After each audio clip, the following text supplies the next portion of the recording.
Matiang'i wewe umesoma. So this is a proven leader.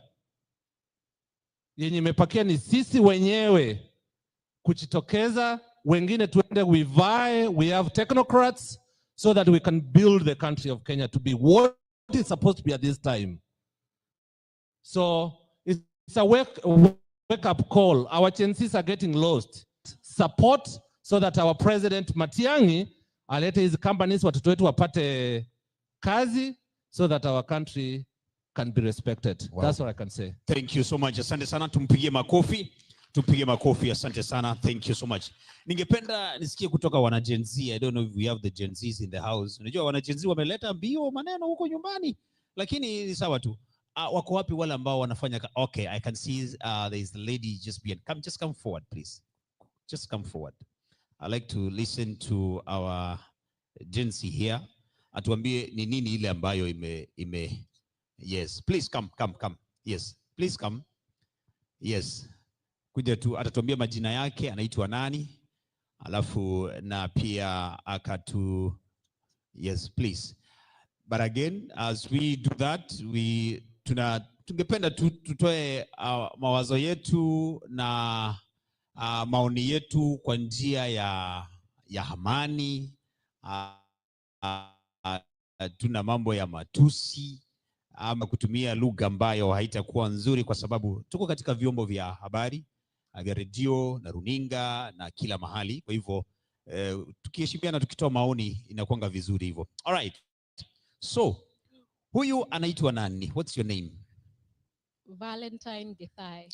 Valentine Gethai. Gethai ama Getai? Gethai. Gethai. Gethai. Unatoka katika sehemu gani ya taifa letu la Kenya? Nairobi. Nairobi.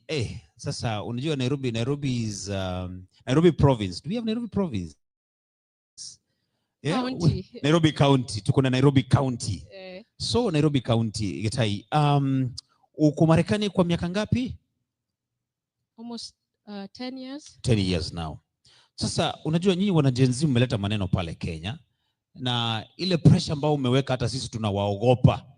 Yaani tukiona tu mwana Gen Z hivi tunaogopa, tunapitia huko kwingine, kwa sababu mmetuharakisha sana. Mbona mmetuharakisha hivi? Hamwezi tupeleka pole pole ndio na sisi tuwazoee? Shida ni nini? Tumechoka na corruption. Bad leadership. Yes. Right? It's difficult to get treatment, health, if you're not of a certain class. We are tired of seeing a Kenya being run by tyrants. You know, if you're not from a rich family or don't have connections, you can't get justice. You know, globally things are changing. The economy is getting worse. To 70% of the population is young people. Hatuna jobs. Yes. Right? So what's the point of free education? Yes. And being educated and you can't use that. Kwa hivyo, wow. Kwa hivyo sasa yale mambo ambayo nyinyi mngependa kuona ni kwamba as the young people, mkimaliza mambo ya masomo unapata kazi, mngependa muone responsibility from our leaders, watu wanaajibika na uongozi. Hiyo ndio mambo mnataka kuona? Yes.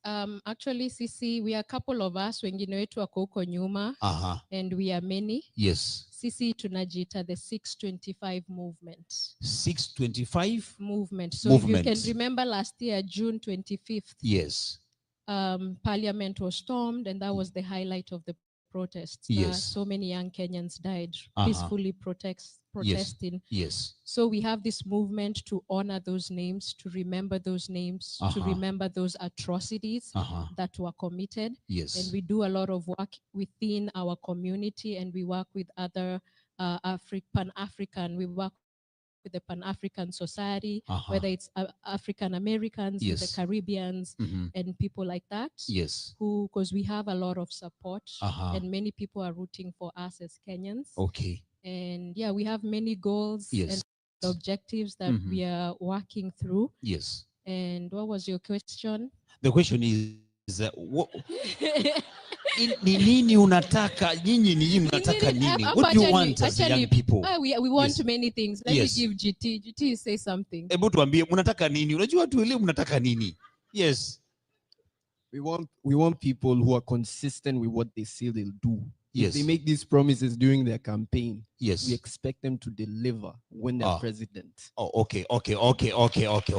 Sasa unamaanisha kwamba there is somebody mwenye alienda akaambia Wakenya mkinichagua nitafanya hili na hili na halijatendeka. So mnataka kiongozi mwenye akisema jambo analitimiza. That's what you are saying. Exactly. Sasa ni jambo gani hili lenye kiongozi wako mwenye alisema na hajatenda mpaka sasa hivi? Ile yenye unakumbuka. It depends. Yes. Depends. Yes. Whichever level it is. Like all of them. Yes. Like we've lost track. Hajatenda. Exactly. Yes. Like, you know, a lot of them make empty promises. They're gonna fix these roads. Yes. They're gonna fix the hospitals. Right now it's showerking. They removed the NHIF. But they say showerking. What? Hivyo ndio wanasema. Serikali inasema inafanya kazi. They are saying that's what they are saying. But they are lying to the people. Oh, they are lying? They are lying. Okay, sawa. Sasa let me go back to you. Sasa mbona mmefika hapa na mbona Matiang'i? Sababu leo hili ni kongamano la Wakenya wamekuja kwa sababu ya Matiang'i. Mbona Matiang'i? First, let me make this very clear. We are non-partisan. We do not support any presidential candidate. We are here to see if our minds can be changed. That's why we came. Yes. We are here to see if our questions will be answered. Yes. Because we are honestly tired of seeing. We are here to see if he will prove us wrong. So if we do a presentation here tonight, kiko convince ndio utaanza kumfikiria. Nikifeel convinced nitafikiria. Kwa hivyo akona jukumu ya kuconvince wewe. Si mimi pekee, si tuko wengi. Because we can't be, sisi ndio watu wa diaspora, tunatuma pesa nyingi nyumbani. Sisi ndio tunatumia watu, we are supporting the Kenyan economy. Sisi ndio politicians wakikuja, wanatuitisha pesa. But when it comes to getting your ID at the embassy, your passport, it's a hassle. We need things to be streamlined for us here because we are the ones supporting the Kenyan economy. We need to be able to vote. Si tuna like kama last time kulikuwa na voter oppression, watu wangapi walienda kuvote? Not because Kenyans don't want to vote. Is voting is not easy. When you're in Texas, it's difficult, right? So those are the things we want to. What will they do for the diaspora? How will we benefit as the diaspora? And on top of that, how will young Kenyans and Kenyans of all ages, everyone, we want a country that is coming from a country that will change. Atutaki tumezoea leaders wenye wako neo-colonial, neo-imperialist. We don't want leaders like that. So if he can convince us as young people, if he can change our minds, fine. What will he do?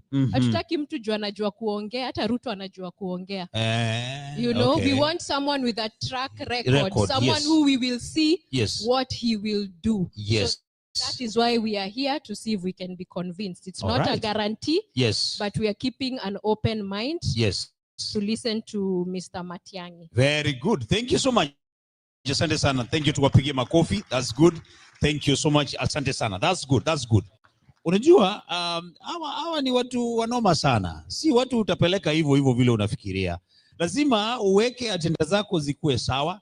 Na kazi yako ambayo ile kazi ambayo umefanya ukiwa katika serikali ijulikane. Like if we are going to vote for you as the president or as a leader, you know, whichever ni kazi gani ile ambayo utaenda kuifanya ndio ikuwe vizuri na ubadilishe maisha ya Wakenya. Lakini the fact is that there is a concern. Yes, Kenya tunaendelea kuumia, lakini tunahitaji uongozi. All right. I think I'm done with the Gen Zs. Ningependa mzee wa miaka mingi hapa, the oldest. Who is the oldest inside here? Mzee wa miaka mingi sana yule ambaye tungependa kutambua. Ako wapi wa miaka mingi? Kama wewe unajiamini wewe ni mzee wa miaka mingi, please, where are you? All right, ako wapi? Mzee wa miaka mingi, mzee kuja tafadhali. Mzee kuja. Ningependa tu nikuje na mic huko. Very good. Kuja hapa mbele kwenye watu watakuona. Tembea tu hapa mbele please. Kuja tu. Nataka mzee akuje hapa. Tumesikia Gen Z vile wanaongea. Wanasema wao wanatuma pesa mingi sana nyumbani. Lakini sasa hakuna kazi inafanyika pale. Na wangependa pia wakaweza kujumuishwa katika ile hali ya kupiga kura. Yes, now we have the IBC in place.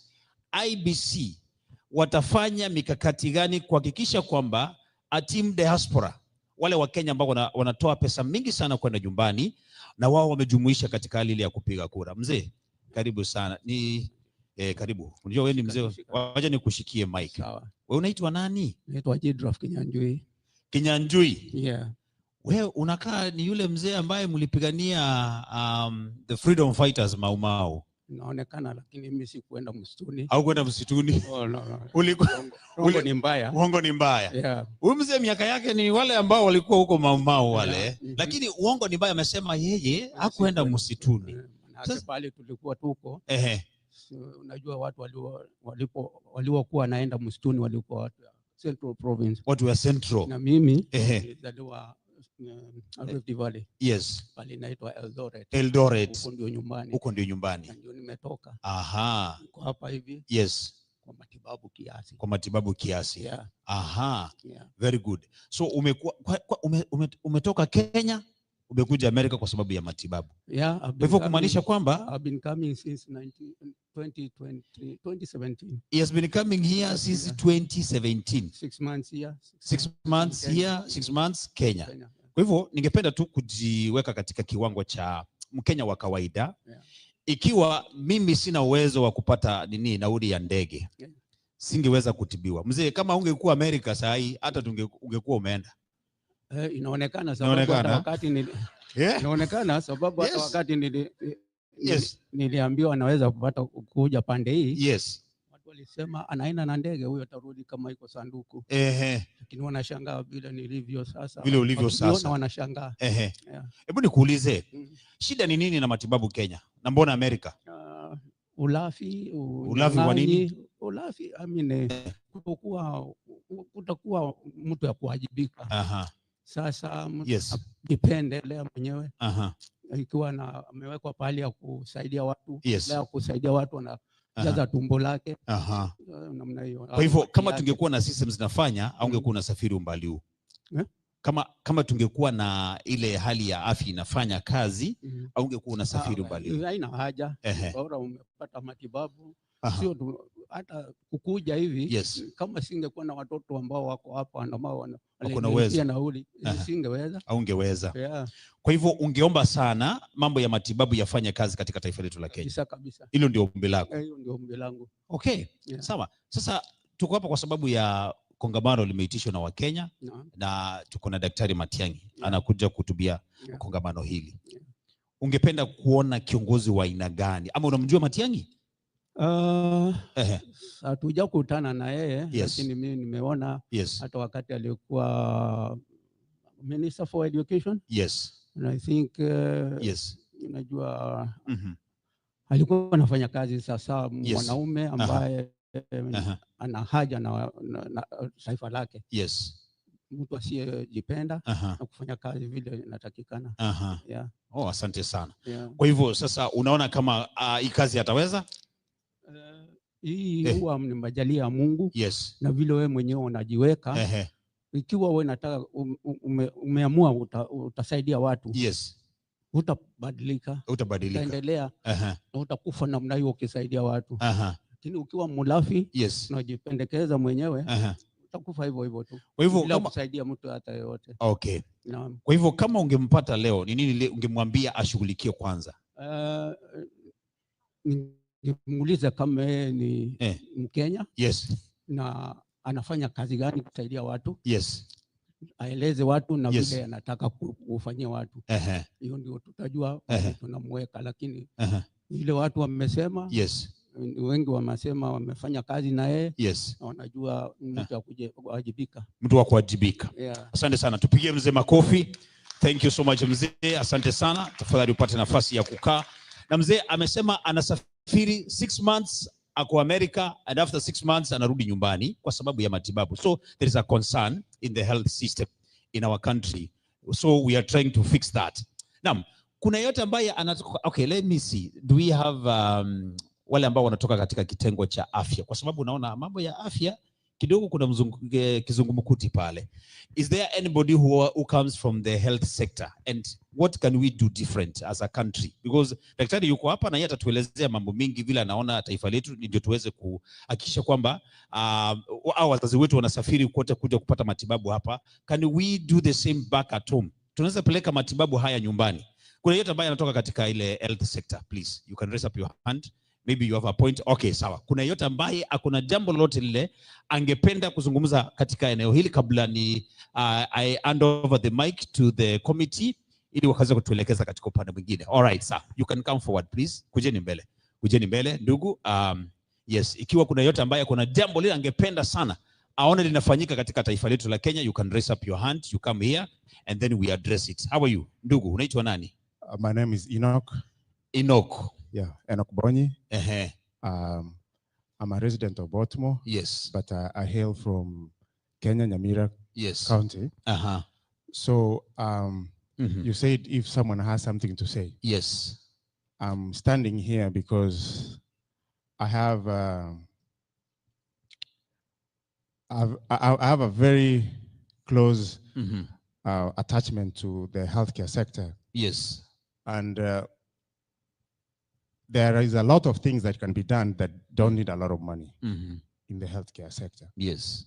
To start off, for example, we have a lot of Kenyans living in Kenya for just diagnosis in India or in China or in Turkey. When Uhuru was the president, the county government procured machines for cancer diagnosis in Kenya. But those machines, if you go to most of the healthcare sectors in Kenya, they are in boxes. They were procured by a lot of money, but they are sitting in boxes and people are dying. What can be done for cancer diagnosis is very easy. It's preventive. Preventive is way cheaper than curation or management. For example, we have chiefs in every location. Why is it so expensive to have a blood pressure curve, a glucometer, or blood glucose meter in every location? Then we have also the weight measurement, the weight machines to measure. And by so doing, we have the tracking of how people's health is going from when they are 30 years old all the way up. You can be able to manage and get something that is wrong with this person very easy. Then if someone has high blood pressure, then you can point them to the next level. If someone has high blood sugar, you can point them to the next level. Then we can, the counties can have regional reference labs that you don't have to go to all the way to Nairobi or all the way to Eldoret to have your blood work done. You just need a place that is central, that you just go there, you have your blood drawn, and we have transport. We can have people come up with companies that can transport your blood to the reference lab. And then Kenya is the most advanced country in terms of technology. The people can subscribe to a technology that can come up. And the only thing you need to do is to log in into the system and you see your results. You don't need to travel to see the doctor. Another thing, we have the issue with the specialist doctors. There are very few. What we need to do is to make sure they don't travel. They sit at their homes or at their offices. They just read results. And then the PCBs, who are the primary care doctors, they can read the results to the patient. And then the patient can be given madawa and they'll be okay. What we have also to do through this current or the future governments or whoever is in power to put policy in place is to ensure that we have healthcare awareness. Unajua, we Kenyans, most of us came here, we knew that you only go to the hospital when you are sick. And most of the people have that tendency. Ukiuliza ulienda lini hospitali, anakuambia, why should I go to the hospital? Because I've never been sick. So wait until when it is too late and it's too expensive for us to do what? To go to the hospital. Because some of us say it's better I die without knowing by diagnosis instead of me knowing it. But it's too late at that time. Unauza shamba, unauza ng'ombe, and when someone dies, then they die with everything. What is left behind is poverty. Another thing is what the government and be it county government, be it national government, be it local government, what they need to look into is universal insurance system, whereby hii mambo ya matanga tumechanga enough. There need to be a system whereby we have either universal funeral expense, which is affordable. For example, we say if the amount required to bury somebody is 300,000 shillings, then we have a pool that everyone has to contribute. Then when you die, if I die today, I'm covered. All right, thank you. Thank you so much. Asante sana. I have many more. But you've said so many points there. Mpigie makofi tafadhali, tumpigie makofi. Kuja ndugu. Nataka usimame hapa hivi. Asababu amesema mambo mengi yale ambayo yangefaa yafanywe and the shortcomings zile ambazo ziko. Lakini nyinyi wengi wa wale ambao mko hapa ni wa Kenya.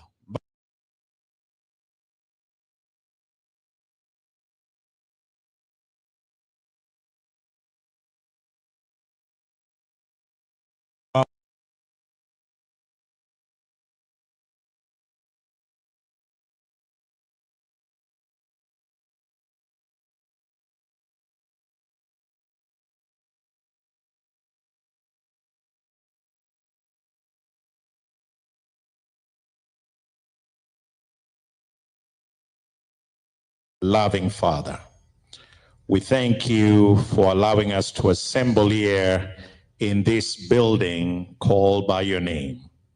We thank you that, Father, after days and months of planning, this day is upon us. We thank you how we have begun, and now as we officially begin this program, may you not only hallow but bless this assembly. Allow every national discourse and discussion, speakers all the way to the keynote speaker, our beloved Dr. Fred Okengo Matiang'i, that, Father, let this day go down in history as the start of a national discourse for Kenyans out here in DMV. May you bless everything that will happen here. And long after we leave, Father, may you allow traveling masses to all of us. Our country is at a crossroad. And Father, as we start this discussion in this side of the world, may you, what you find is true, noble, and fruitful, may you bless it. Also, things that you may find during our discussion and stay here that are not worthy in your presence, Father, forgive us, because we are feeble and fallen short of sin. But for what is good and you'll find profitable, may you bless it and hallow it.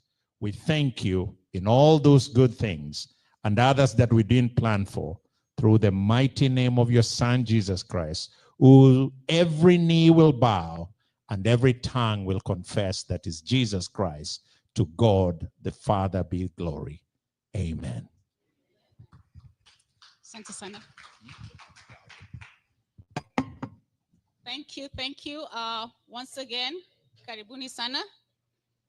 My name is Delilah Rasugu, and I'll be your MC tonight with my co-MC, Mr. Thomas Maura. At this point, I would like to acknowledge our out-of-state guests and VIPs. We are honored to have Ambassador David Gasheru. Kindly stand up and wave.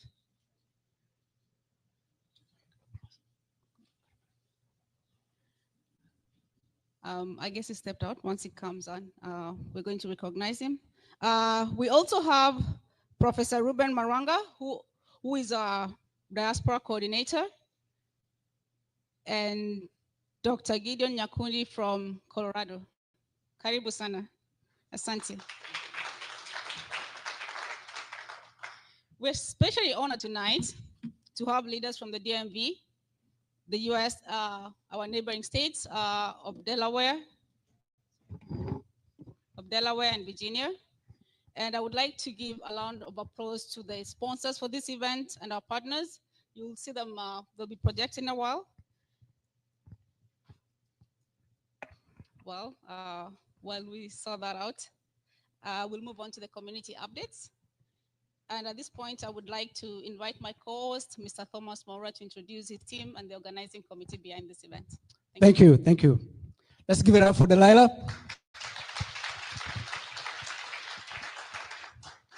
So, before I introduce my committee, she's part of my committee, I am going to welcome you all.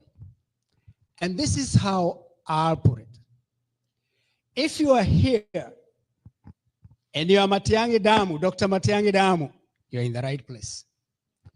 If you are here and you are wishy-washy, you're not very sure, you're in the right place. If you are here and you are like, you're in the right place. It is the conversations that we'll be holding tonight that will build our country, Kenya. If we cannot talk among ourselves, then we'll not be able to move our country forward. So if you see me talking to Ponyoro, Natembea, stuff like that, it's called listening.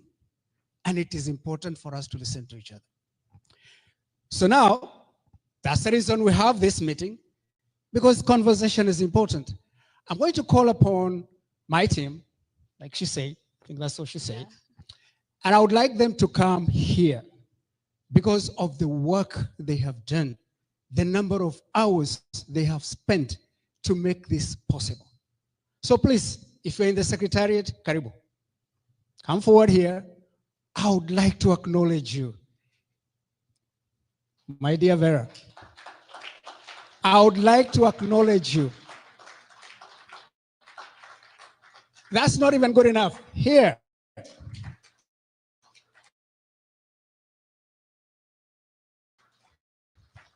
Please. It's only going to take a minute. I am going to start from the youngest fellow. Please, atutaje miaka. Hey, how y'all doing today? My name is Jory John, and glad to be here, and I'm glad for you guys sacrificing your time to be here to hear the agenda that Dr. Matiang'i has for us. And it's my prayer and hope that when it's all said and done, those who are believers, your belief will be enhanced, and those who are doubters will turn you into believers. Thank you. Thank you. Thank you. Hi, everybody. Hi. It's so good to be here. Are you glad to be here? Yes. My name is Julie Weche. Dr. Julie Weche. My name is Dr. Julie Weche, and I'm glad to be here. And my name is Dr. Vera Ogebo Matiang'i Damu, and I'm glad to be here. And I'm the treasurer of the Secretariat. Thank you for supporting us. My name is Sylvia Mboga Mwangi, and I believe in progress. That is why I'm here. Thank you for coming. Good evening. My name is Michael Kuriagetagia. I'm Dr. Matiang'i Damu, at the same time for progressive leadership. Thank you. Good evening, everybody. My name is Palatine Oire. I am Matiang'i Damu, and I'm serving as the secretary to the team. Jambo. My name is Martin Wakanja. I'm a member of the team. Good evening. My name is Pauline Jerimu Iruri. Matiang'i Damu, thank you for coming. Good evening, all. Good evening, all. Good evening. Are you sad to be here? Why are you so like you're mourning? Good evening. Good evening. Yeah, I want to pass my positive energy, especially to the ones who seem downtrodden. My name is Veronica Nyamoya, a big supporter of Dr. Fred, Form. I am a believer of service delivery, and I was so glad even to see the Gen Zs who are here, and they say they're here to be convinced. Very good. You can see me on the corner because I like keeping tabs when it comes to service delivery, and I hope we'll continue to spread this message because that is what we are looking for at the end of the day. If services are delivered the way they should be, and if everything is done as it should, then no one will go to the street, and we don't have to worry whether we'll be shot on the streets because we'll not even be there in the first place. We'll be busy working and doing other things. So karibuni sana. Good evening. My name is Evan Sotachi Nduko, Matiang'i Damu. A better clap than that. And here we have Delilah. I know she's the MC, but she should mention what she is, what she does. I'm heading the communications for the Matiang'i DMV chapter. And yes, we're winning this. There's no way other. Let's give it up. I just want to mention 2-3 things, and that is Delilah, Vera, Dr. Vera, right there, SP, Sylvia, Gitagia. I just want to say the hours these members have spent making sure that, I don't know how many times you have changed this program, but Delilah right here. To one point, she got upset. She's like, I'm not going to change it again. That's how hard these people have worked. So let's give them a clap again. Thank you, Maura, and thank you for the DMV team. So, to lighten up the mood and to celebrate our culture, it's my honor to bring to you on stage Anna Mwalago. Most of you know her as Mama Africa. She's recognized for spoken Afrobeat, African dance, and storytelling. I won't tell you much because I'm going to let Anna do the rest. Karibu, Anna.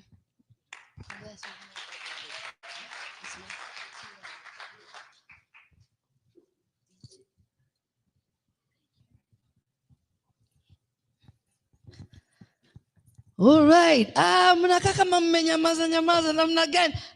Everybody feeling good? Everybody feeling good? So I am Anna Mwalago. I am a performing artist, a singer, songwriter, storyteller, comedian. But today I feel like I'm not going to be those. I'm going to be your motivational speaker. Because where we are right now, we need some energy, right? We need some strength. We need some inspiration. I want to say that I don't even want to affiliate myself with any party because I remember last year when I don't even want to say I was the MC when we were running around here for the last election. And then, so I'm not going to say anything. You know how that went for those who are Azimio. So, so therefore, I am decided that I will just be here to inspire. And I want to start by saying, we all have been through a lot as immigrants with what's going on right now. You understand what I'm saying? And we look at ourselves differently. My friend, don't forget to video, right? And we look at ourselves differently when we think about all the things we have gone as immigrants. And we are scared of even talking about immigrants. But let me say this. We are the most hardworking people.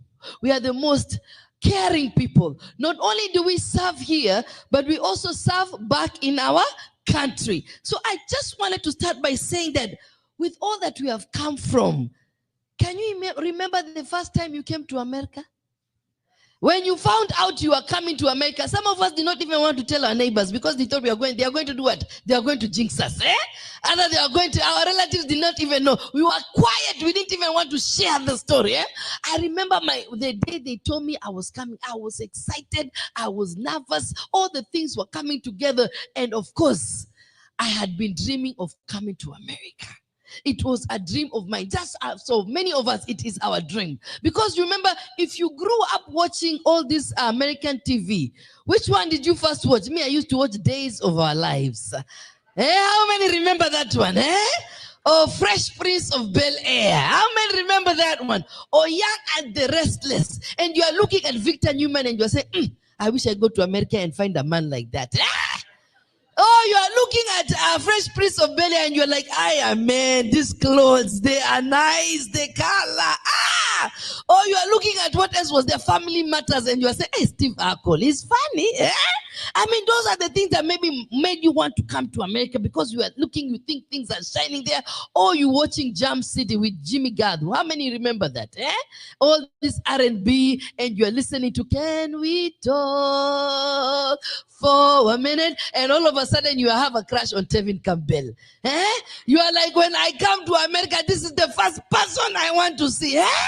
Then when you land in America, you realize, hey, sir, for me, there was no one to pick me at the airport. It was just going to be me and my suitcase. Everybody was minding their own business. So you land here, and of course, the roads are as big as you see, right? And of course, you know, the restaurants are as wonderful as you saw them. How many of you had never gone to an all-you-can-eat? And the day they took you to an all-you-can-eat, you were like, you mean I'm going to eat everything here? You are just excited, so happy, so overjoyed. But then the reality sets in. You start thinking about the stress that you're going through, that you have to pay people, you have to look for jobs, you have to forget the standards that you had back home in Kenya. You are coming to a new place where the jobs are limited. You are either a nurse or a babysitter. And then for me, I became a nanny. And that's just a good word. Let me just say it in the Swahili. Maid. Yeah, and I mean, and back in my country, back in Kenya, I had a house girl. We had a family house girl. Lakini sasa mimi nimekuwa maid. And I am working with people who I don't even know how to cook mac and cheese. It was a reality check. What is this I'm cooking? Mac and cheese. What is this? But you see, those are the challenges that we go through as immigrants that toughen us. And of course, you know, they tell you, don't come back. So you know you are here to win it. My imagination, I remember I thought when I come to America, I will go straight to Hollywood. Because back in Kenya, I was in Nations, newspapers. I was there. Best actress. Best actress. So I was like, here, I will definitely make it. But the reality sets in. But let me tell you something they say. Challenges, it's not a bad thing. They toughen us. They make us stronger. Never say it is hard. Say it is challenging. Because challenging is a winding road, which at one point it will be straight. But when you say it is hard, it's a dead end. You understand? So with that being said, we move on, and now you are meeting your friends who are telling you, Anna, you are just mark timing in America. Go back to Kenya. This actress, how are you going to make it here? But you know, if I listen to them, I will not be here today. If you listen to them, you will not be supporting people back home as you're supporting them. If you listen to them, you will not grow in your expertise and your gifts and the things that you want to share with the world. So I want to leave you with 3 things. Number 1, never forget to write down your dreams and your goals. Manifest, manifest, manifest. When I came to America, the first thing I did, I wrote a list of the things I want to become in 5 years, in 10 years, in 15 years, in 20 years. And I look back and I say, yes, I got that. Yes, I got that. I'm still working on that. If you don't manifest now, then you will not become what you want to be. Number 2, never forget that challenges make us stronger. Never forget that challenges are what will make you be successful. As we continue, don't say it is hard. Say it is challenges, because challenges can be overcome. And number 3, be your authentic self. Don't copy others. Don't want to, because others are, doing their PhD, don't want to do a PhD if that is not going to fulfill your soul, if that's not going to help you become who you want to be in life. I told myself, I want to be an actress. I want to be a performing artist. I want to touch people with the gifts that God gave me. And that's what I did. I remember when that person told me, you are mark timing. I said, you know what? I'll make it, because I believe in myself. I believe in the God-given talents that God has given me. So therefore, be your authentic self wherever you are. If you are good at cooking, Please start cooking. Don't wait for tomorrow. If you're cook, you are good at, serving people, as one lady said here, keep serving, keep giving. If you're good at teaching, no one should tell you that you should not teach. Continue teaching, continue serving. And last but not least, as immigrants, there is one thing that we always do. We give back. And I want to tell you, there is so much gratitude in giving back, in serving others. I was at a business meeting yesterday, and somebody said, you know what? We all talk about our governments. The government is not doing this. The government is not doing that. But I believe it was John F. Kennedy who said, ask not what your government can do for you, but what you can do for your people. And I say that to say this, not because I want to be one person who is going to say, as I said, today I'm not here for any party. But I say this to say this. If tukienda Kenya, you hear somebody is sick in the hospital, there are no beds, please buy a bed. You hear somebody is suffering, there are no antibiotics. Please, officer, if you have some money, buy some antibiotic. You hear some student is not going to school, please support so that child can go to school. So I wanted to just give you that hope and that inspiration, that gift, and to end with this poem, that this is not the time for us to be afraid. This is the time for us to be courageous. This is the time for us to share our gifts and talents. This is the time for us to believe in ourselves. So this poem is called The Diasporans. Hujambo, ekaro, elekeme, salana, salam, wagwan, how you day? These are the many languages that are woven together into a rich tapestry that make the diaspora. From east to west, north to south, we bring you our gifts, our talents, our expertise, and then some, making that delicious gumbo called America. From Chimimanda Ngozi Adichie, weaving our stories with style and grace. Lupita Nyong'o, putting us on the map with that Academy Award. Ilhan Omar, speaking on our behalf unapologetically. Ayan Lavazat, speaking on our behalf, saying the truth without fear. Dikembe Mutombo, blacking that shot and showing you how it's done. Magat Wade, showing us how market women become super women. Omar Jadawat, raising hell and putting on fires in the name of justice. And of course, our African American brothers and sisters, descendants of our ancestors who survived the Maafa and like ashes rose to tell the tale, rose to live the tale, rose to strive, thrive, and survive. Our tenacity, our challenges, our courage needs to be studied, taught, and celebrated. We make way where there seem to be no way. And so as we celebrate you and share our light and spark all around the world, we the diasporans not only bring you ugali and skuma wiki, jollof rice and egusi, goat meat and pepper soup, gold and diamond, rubber and copper, timber and oil, tea and coffee, lions and zebras. We bring ourselves, our intellect, our courage, our bodies, our souls, and we stand shoulder to shoulder with our Western partners, unafraid, unapologetic, and courageous, knowing that we are the ones we've been waiting for. I say we, the diasporans, are the ones we've been waiting for. The spark that makes the Americas great, the diasporans. Thank you. Thank you, thank you. Thank you so much. Thank you, Anna. At this point, I'm gonna welcome our distinguished community leaders to come and give us some brief remarks. And I will start with Dr. Catherine Mwangi. Welcome to the stage. Dr. Catherine is a globally known health leader with over 25 years in digital health. And we know her as the founder of mHealth Kenya. And she's also currently serving as a captain of Safari DC Golf. Karibu sana.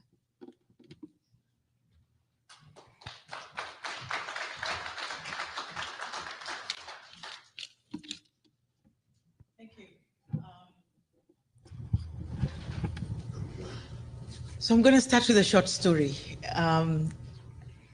I will maybe first start by acknowledging our guests, Dr. Fred Matiang'i, Professor Marwange, Senator Maora, and the rest of the Secretariat, all protocols observed. Good evening.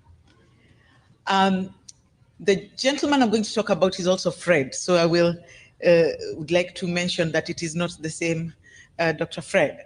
So Fred is a Kenyan who came here a few years ago and worked in a home, not as a nanny, but took care of a house that was owned by a Mzungu called Macmillan. He would report at 7 o'clock in the morning, and the goal was for him to clean house, take care of the house, and make sure that everything, food and all that was done. The man, Mr. Macmillan, was a businessman. He was not married and needed someone to just watch the house. So what happened is our dear Fred would report very early in the morning, make breakfast for the boss, and then the boss would leave. So what happened is one day, about an hour after the gentleman had left for work, he came back and found Fred watching TV with feet up, very comfortable. And he asked him, Fred, what happened? Are you done? And you know how Kenyans are, we are very animated. He did. For those who know, it means you're done. An hour into his work, he was done. Kenyans are resilient. We are hardworking. What happened is this guy worked himself out of a job. He was fired. But what he did is he realized, oh, I can do this. He went, registered a company, and ended up cleaning many homes every day and making a whole lot of money. Fred's story is not different from any of us. Kenyans come here, we work hard, we work 2-3 jobs, and then we go to school. Some of us are raising families, we are going to school, and I am no different than all of you sitting here. We all experience the same. Only after 15 years of being here, working hard, and thinking I have enough experience to go and make an impact in our country, I left and went to do what I was very passionate about, which was public health and tech. I went, in the beginning, worked as a country director for CDC Foundation, and then eventually registered my own company. I'm saying this because a lot of us who come here as experienced technocrats, we end up going home and we want to make a difference. But sometimes it's not easy. I went, registered a company, mHealth Kenya, and during the time when I ran the company, I was able to bring enough money as a principal investigator. We were able to bring a lot of grants. And by the time I was giving up, and I will explain, I was able to bring at least over $12 million in funding that went towards supporting HIV, AIDS, and also a little bit of COVID. What happens is that sometimes as a woman, it's tough. I stand here in high heels to make an impact, because at one point I felt that I needed to be 6 inches taller to be able to face my colleagues, to be able to fight, to be able to survive. And I did. I survived 12 years. During the period when we were implementing COVID, and for those of you who have lived in Kenya or traveled during the COVID time, you may have downloaded a QR code. Did anyone here travel beyond COVID and had to download a QR code at some point? If you did, that system was called Jitenge. Jitenge started off as our surveillance contact tracing system that was developed with only 2 cases of COVID. It was my innovation. I developed Jitenge, and after being a surveillance and contact tracing system, it extended to surveilling truck drivers, and it also ended up in the airline, managing airline. Prior to that, thank you. Prior to that, I worked in the HIV space. Out of the 1.3 million people living with HIV that were being managed or receiving care and treatment, 900,000 of those were being managed using systems that we had developed, my company had developed. During COVID, when we started doing the work, the system, I was no longer just working with the Ministry of Health. I had to work with the Ministry of Transport, and I had to work with the Ministry of ICT. And questions started coming. Huyu anakula hii pesa na nani? Why are you eating alone? And it became difficult to the point where my life was not safe. People wanted to know where I lived, who I ate the money with. We do go home passionate to make improvements. We want a better country. We want to make impact. I did come back. I want to go back home because that's where my heart is. And I know I do not speak alone. I know there are many who have gone and come back. In fact, when I heard you had come back, I said, if Matiang'i can come back, who am I? You know. So I'm here to say that a lot of us are passionate and we love our country. We want to see change. I was in Kenya the other day. When Sabasaba was happening, I had gone home to bury my mother-in-law. The challenges that we have, where we were burying my mother, the road was not passable.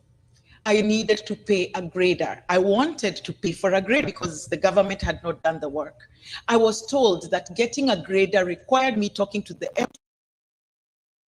somebody had to eat something for me to pay for a grader to come and fix the road to go bury my mother.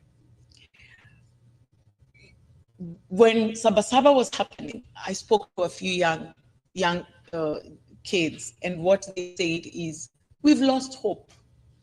People are saying we're suicidal. We are not suicidal. I have gone to school, I've done my bachelor's, I have done my master's, I'm still home. I start a business, I go and the city council clears my business. So what do? I'm not suicidal, but maybe my mom will be better off without me. It will be one more plate she does not have to cook. So the reason I am here is because of the same.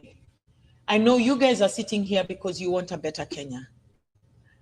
I went to Kenya because I wanted a better Kenya. I was at one point about to apply for a position at Kenyatta Hospital. They needed a CEO. I thought I was qualified. And somebody told me, you have kids you're raising? Don't dare. It's not safe. We want a better Kenya. So anybody that's going to make our country better, we will be right there. I was in Kenya during your tenure, during the time that you were working. I know your work ethic. I know what you've done. I saw you. I was there during the Matiang'i A. I was there when you were improving lands. We are victims of land grabbing. My mother is a widow and she has lost land. And I know you played a big role in making sure that a lot of people got their title deeds. So if your mission, if you can make Kenya the same as you did when you did all those other ministries, and if we can come together, all of us, with every little thing that we have learned, all the skills we have learned, if we were all to be given an opportunity to go and make that kind of impact, I know we will have a better Kenya. But do we have that environment? And who is going to create that environment? So my challenge to you is, how do you convince? What will you tell us that's going to be different? What are you going to do for us that is not been repeated before? What are you going to tell our youth who have masters, 2, 3, they keep going to school hoping that maybe the next degree is going to get them a job? You know, how are we going to feel that this is going to be different? You have a lot of work. You may have a lot of people supporting you, but I think I will want, like everybody else and all our Gen Zs who are here, we would want to know what's going to be different. And my challenge to you is also, you've worked in the government, you know how it worked. What lessons have you learned that you can impact this time so that it may be different? And you know that if you do it, we will be right behind you. I want a better Kenya. I know you want a better Kenya. We all want a better Kenya. How do we know the best way to follow you that is going to be different from what other politicians have told us? Thank you. Thank you. Thank you so much, Dr. Catherine. I think everybody in this room agrees we want a better Kenya. My next speaker on stage will be Dr. Helen Ogalo. Dr. Helen Ogalo is an engineer with the Maryland Department of Transport. He also serves as a professor at the University of Maryland. Karibu, Daktari.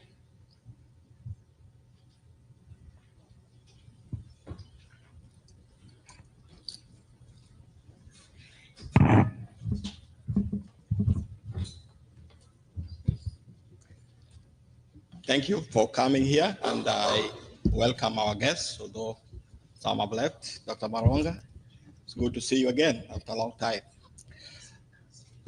I'm here to speak about what I do, what I've done for some time now, about 20 years. I work for the state, and my area of emphasis is traffic control design. I don't know how many people know here that if you just go and pave a road and you don't put those signs, you don't put those pavement on the road, it's not a road. Because a road that cannot control how traffic use it is not really a road. And that is the emphasis of what I do. My concern, which has been troubling me a lot, first of all, is equity and inclusion in the provision of roads in Kenya. You look at some areas, you find that they are really well equipped in terms of the network of roads. But you go to other places, you have to walk long distances to get to a place where there's a road that you can use. So at one time, I'm also a member of engineers, professional engineers in Kenya. So I presented a paper at one of the conferences, and I mentioned this concerning the roads. And one of the things that I did was to look at, let's say, the population density and compare with the percentage of mileage of roads that were in those areas. And when you look at that, you find that there's a lot of inequity in that. For example, I want to just give one example here that might be useful for us. If you compare, for example, Kirinyaga County and Murang'a County, the population density is 413, that is for Kirinyaga, and 419, that is for Murang'a. But the percentage of the road network in Kirinyaga is 1.4. That is taking the network of the roads in Kirinyaga compared to the total network or the total mileage that is there. It's only 1.4%. But Murang'a has 2.4. So you can see there is a difference there. Yet their population density is about the same. I compared also Kiambu and Kisii. The population density in Kisii is in Kiambu is 952, and that one in Kisii is 958. But the network in Kisii is 1.4%, while the network in Kiambu is 3.4.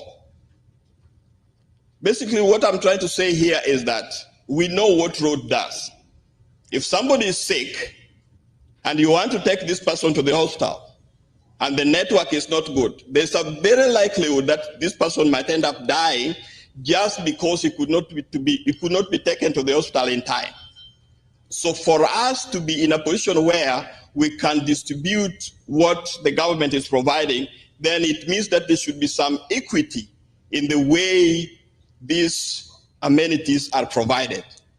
And my hope, Daktari, is that when you reach that space, which I know you are going to be there, then this will be taken into account.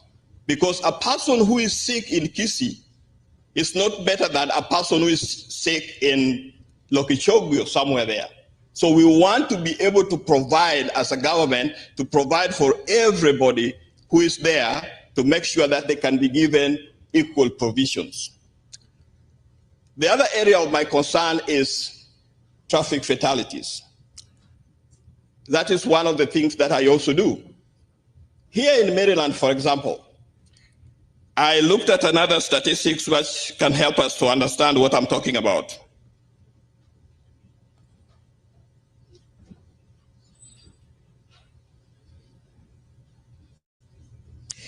We find that the number of vehicles, the total number of vehicles that are in Maryland is about 5 million. That one is, I'm looking at the statistic called 2022. Also, the number of vehicles in Kenya about that time is about 4.5 million. Yet the number of fatalities in Kenya is about 4,000 compared to 500, about 500 and something in Maryland. You remember that people who are involved in fatalities are majority progressive, rich people who have some money. And in the end, we are losing a lot of people like that who could be enhancing the development through those. My thought is that this should be a focus for the government, that funds be made available, and not only funds, but programs be put in place that can allow these fatalities to be reduced. Even if they can be reduced by a half, that would be something that would be helpful. So it is my hope that when you get there, these are issues that will be looked into. Thank you. Thank you, thank you. Asante sana.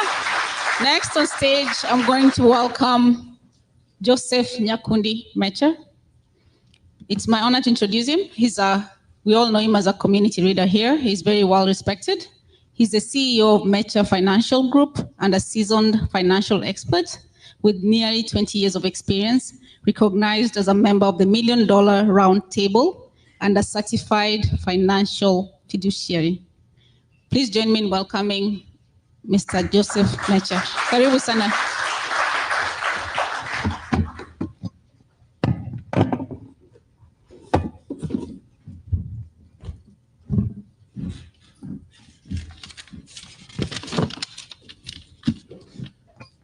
Good evening, everyone. Matiang'i he? Matiang'i ha? Arambe! Arambe! Ladies and gentlemen, fellow Kenyans,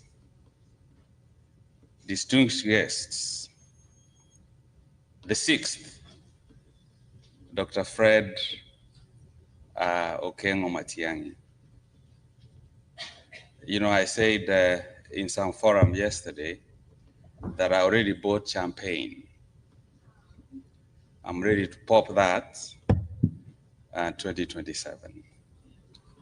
My name is Joseph Nyakundi Mecha, a proud son of Kenya, a husband, a father, a business leader, and a committed community organizer in the DMV area. So tonight, I rise not only with pride, but with purpose. As a Kenyan, or as Kenyans in the diaspora, we know the price of progress. Personally, I came to this country, I immigrated to this country in the year 2000. you know, you remember those, except the Gen Zs, it was during the KANU era. You know what that meant. Our country, Kenya, is sliding to those dark times. We have built in this country, we have struggled, we have persevered. And like many back home, we yearn for leadership that reflects the values we hold dear. Integrity, discipline, vision, and results. Dr. Fred, I've watched him. Personally, I went to school in Kenya. I went to Moi University. I was a teacher at Kisumu Boys High School. From there, I became an education officer in Vihiga district before relocating here. Dr. Matiang'i became Minister for Education. As an education officer, it was difficult to even transfer teachers. When he started the delocalization policy, most of the teachers, everybody thought it will not work. But guess what? It worked. That's why I stand before you this evening to wholeheartedly endorse the 6th, Dr. Fred Okengo Matiang'i, as the next president of the Republic of Kenya.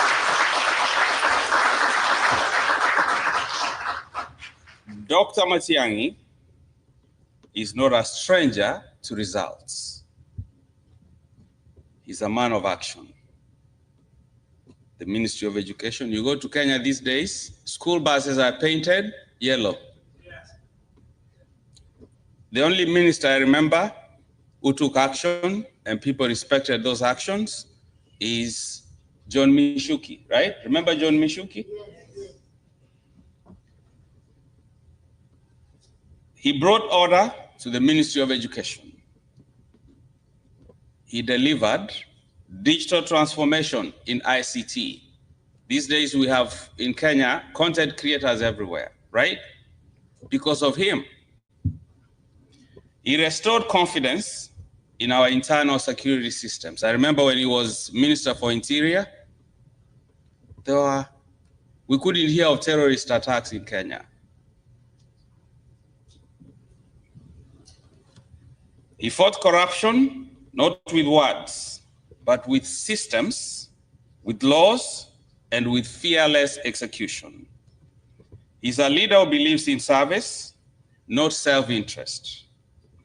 A public servant who shows up early, works late, and delivers every time. I was watching some of the clips. Dr. Matiang'i would show up. I think I saw somewhere, he showed up somewhere in Mkurueni at 5 in the morning.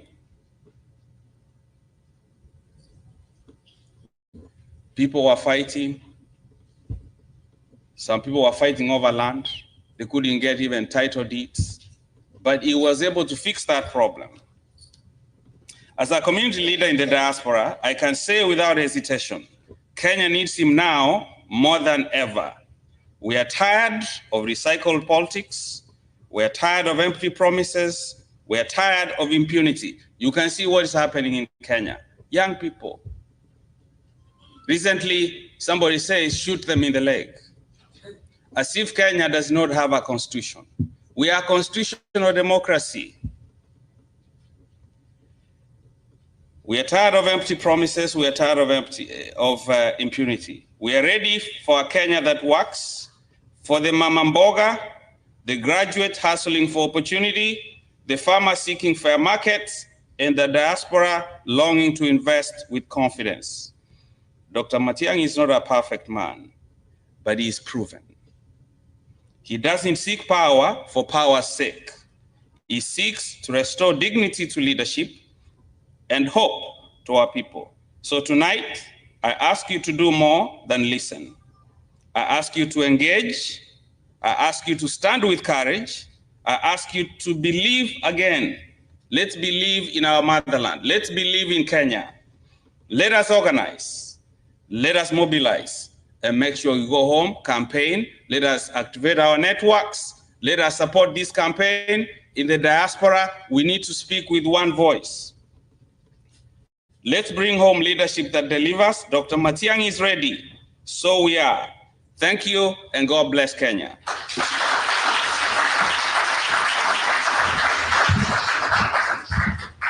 Thank you, thank you, thank you so much. Today I've learned one thing. Ukisema harambe, tunasema? Thank you, Mecha. Thank you so much. On stage, I'm going to welcome my co-host again, Karanja Maura, who is an educator and long-term community leader in Baltimore. We all know that in 2022, he made history by running for Senate, elevating the visibility of Kenyan American community in Maryland politics. I think he's the best person to welcome tonight, our keynote speaker. Karibu sana Bwana Maura.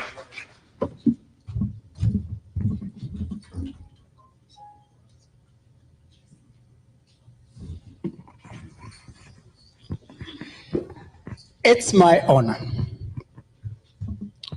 My big honor. A lot has been said. Today is not about me. Today is about the future of Kenya. We are at crossroads right now. And with no further ado, I'm going to take this moment to ask you to give a hard applause as I invite Dr. Fred Matiang'i.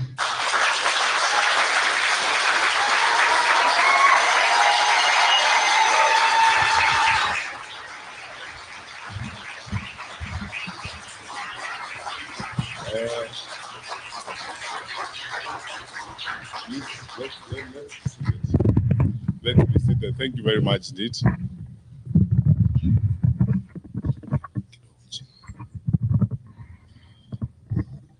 Good evening.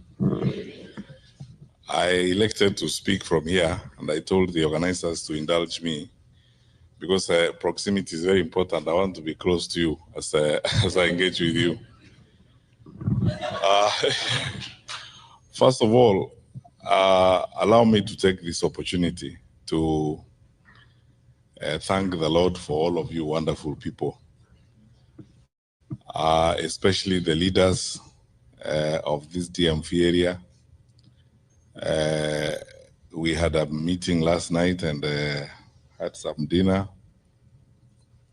I had an opportunity to listen to quite a number of you, and because we have been interacting, many of you have become very close friends, and we are always engaging.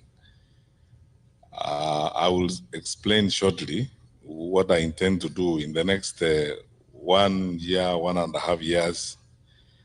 I am going to be on a listening mission, just such as I am today, meeting Kenyans in groups of 100 to 150 maximum, to have conversations with people about our country and about the thoughts I have and what I think would happen in our country.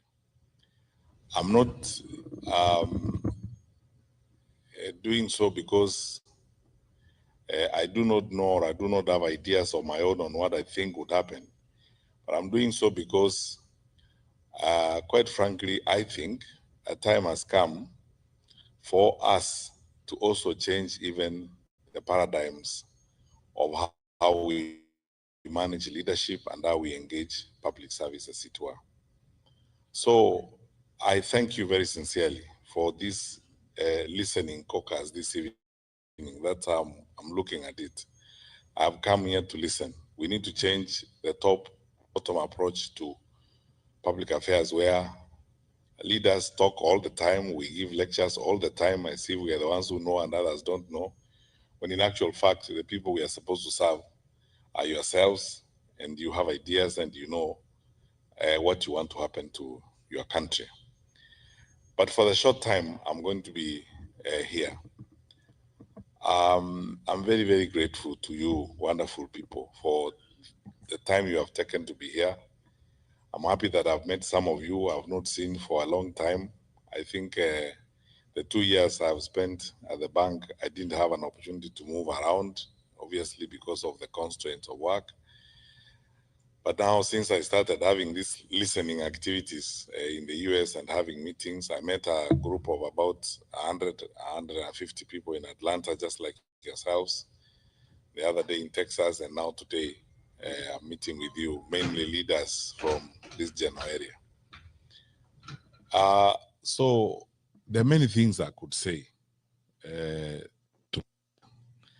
But Kathy, you speak for me in more, and Dr. Gola, the same thing. You speak for me too.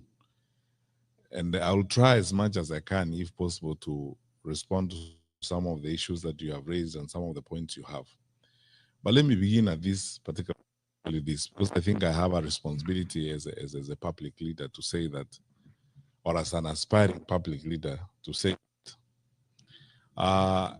Chinua Achebe, long time ago, before even some people in this audience were born, wrote a very small book entitled The Trouble with Nigeria. And the opening sentence of that book was, "The trouble with Nigeria is simply and squarely a failure of leadership." There's nothing wrong with Nigeria. There's nothing wrong with Nigerian water, Nigerian weather, or anything else. He said it's simply a failure of leadership. I think the first thing I would like to do tonight is something very practical that I've been dealing with in my own personal conversations with people since I came here. There are roughly, I think, about 300,000 or so Kenyans in the US, Balos, isn't it? About 300,000 Kenyans. When it came to registering to vote, probably about 10,000 or so registered to vote out of those 300,000 Kenyans. There are about 2 or 3 polling stations. And even then, when it came to the actual voting itself, I don't think 3,000 Kenyans voted in 2022. So let me begin by saying this to you. And even we, as the leaders or aspiring leaders, we can't love your money and the remittances that you're making, but we don't love your contribution. My first challenge to you, wonderful people, is that you need to participate in electing the leaders of Kenya, so that then you can hold people to account. So because I'm a presidential candidate, I took it upon myself to begin conversations with people on how we can make this happen. And this morning I was talking to the people at the mission, and Mr. Maura, we agreed that you are going to form a small team that brings together leaders and representatives from other cities in the US, so that we can complete a proposal on how we can increase the polling stations in the US from the current 3 to 10 or 15. And then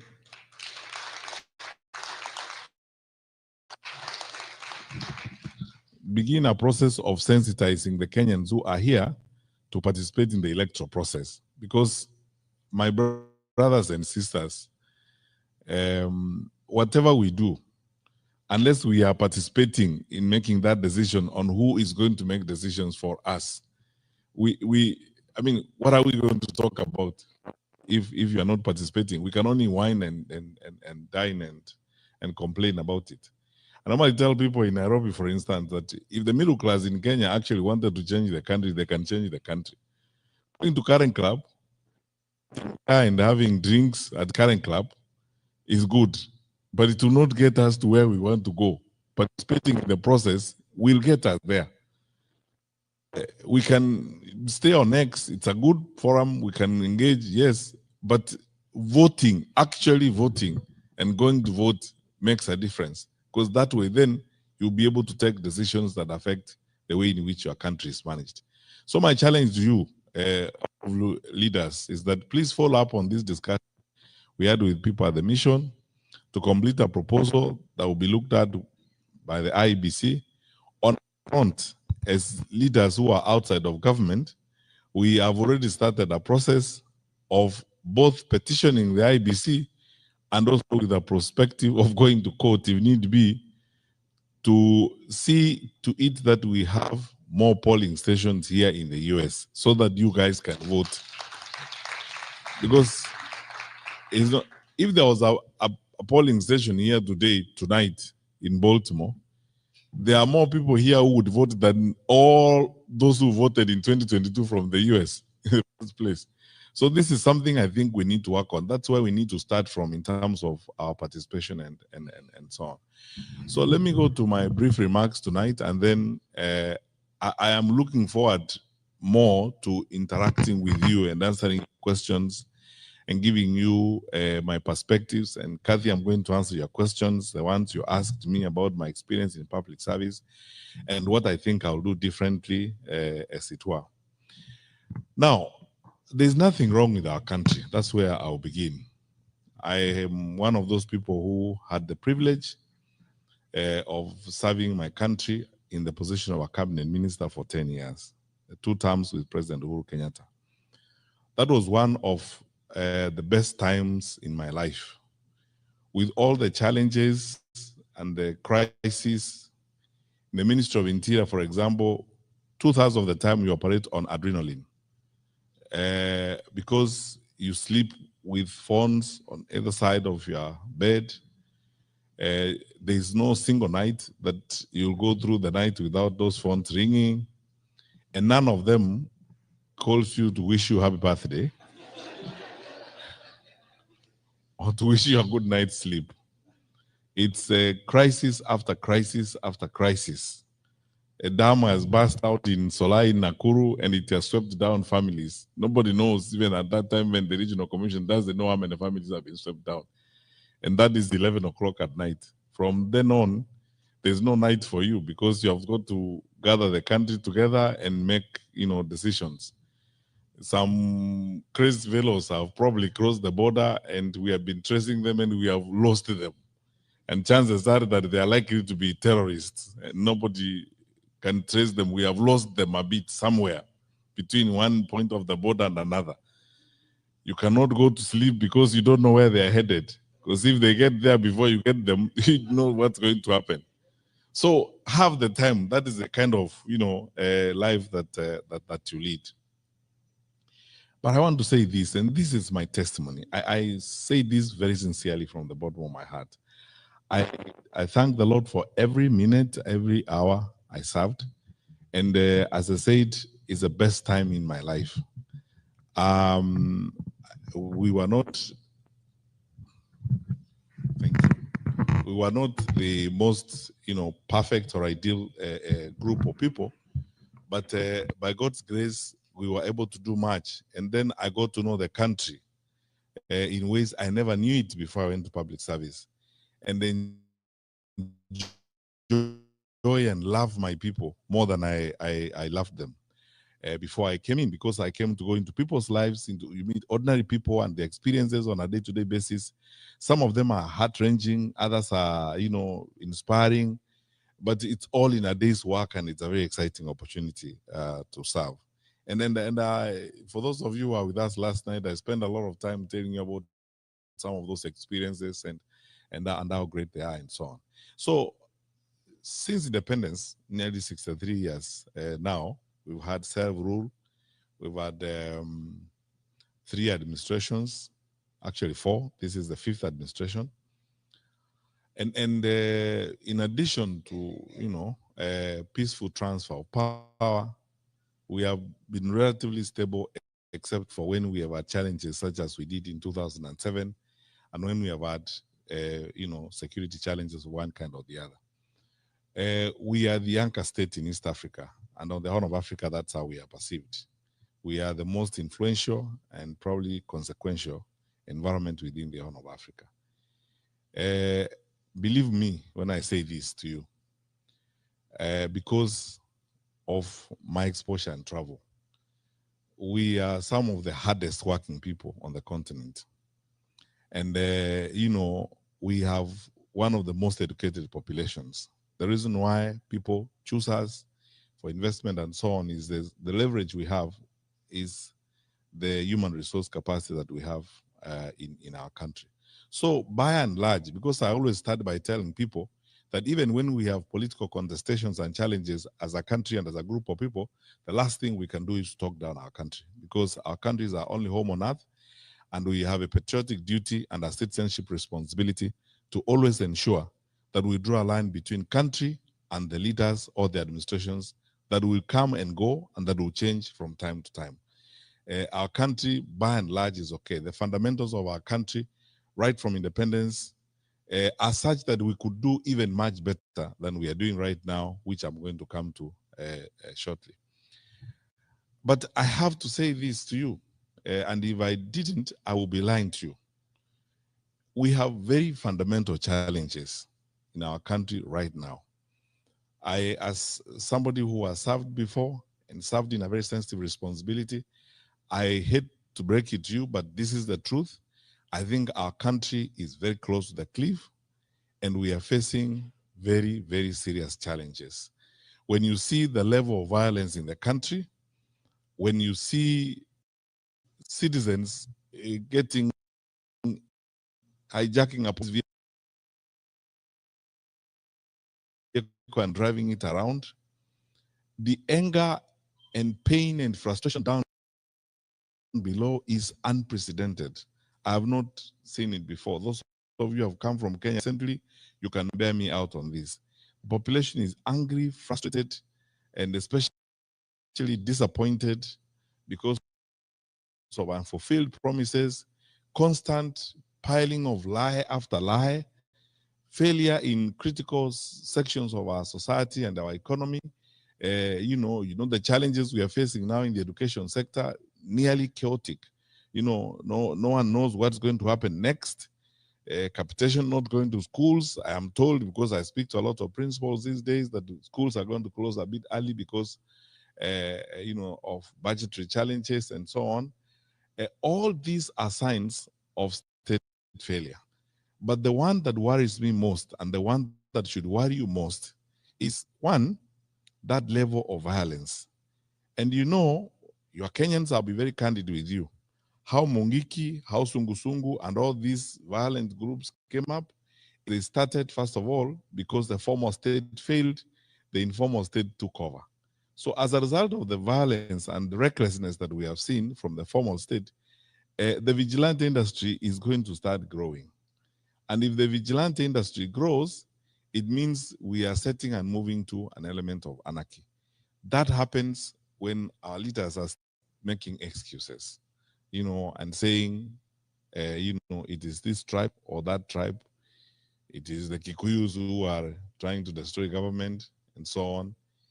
I said in public the other day when I was in Kiambu that, this has been essentially a history of excuses. In the first year of the administration, they said it's Uhuru and his administration that left us empty coffers, that didn't do anything, and so on. Whole year. The following year, it was Raila and Asmio and the Luos who are bringing maandamano and causing problems. Whole year gone. The third year, it is ni Wakikuyu wanataka kuharibu serikali. The fourth year, it will be ni Wakisii na Wakamba na Waluya wanataka kuharibu serikali, and so on and so forth.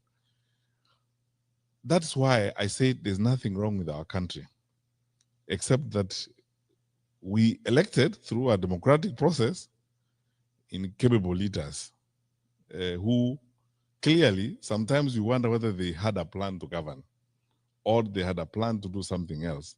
Because if they had a plan to govern, we will not be in the state in which we are. And now I want to answer the first question, Kathy, you asked. What would be the difference? I want to be absolutely frank with you. I am here and I am interested in running because I believe that I will offer better management and better coordination of government than we are seeing.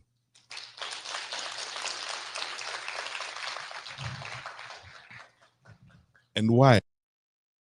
I said the other day in a TV interview that after 10 years of service as a minister, the last 4 of them spent as coordinator of government activities. I understand government almost like the back of my hand. But what actually needs to be done, Kenyans are not looking for a government to cook 1 million chapatis for them. They are not looking for,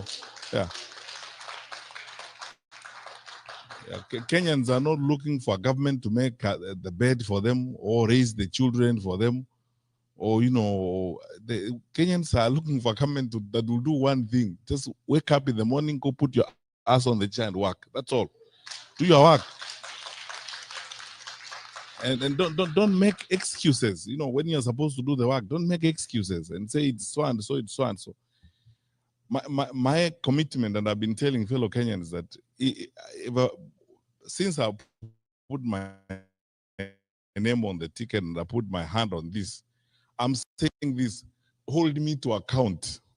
I will not make excuses. I will not shirk. I will not hide. I will not fudge. I will not bend from responsibility. I will face responsibility head on and do the right thing. And there's no problem, because you see in Kenya, you have a fantastic institution called the public service. The public service in Kenya has been the basis on which, as a country, we have stood. People go into the public service, they do a fantastic job. Many of them are very professional and very committed people who need, and that's my second point, who need trust, leadership that they can trust. Because the trust deficit in the administration is uncoverable. The distance between what they say and the truth is uncoverable. That people need trustworthy leaders, people they can trust. That if they tell you this is going to happen, it is going to happen. That's why I don't want to spend so much time criticizing others. I would like to spend more time saying, in my view, we would like to have a trustworthy government, a government you can believe, a credible government. Whether it's foreign policy, you know, our country, Kenya, over the years has been known for three things: stability, reliability, and credibility. That you know what we tell you is credible as a government. The reason why we are an anchor state in the Horn of Africa and in East Africa is because our neighbors trust us. Over the years, they have trusted us.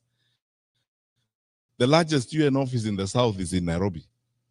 We have very credible relations with the United Nations High Commissioner for Refugees.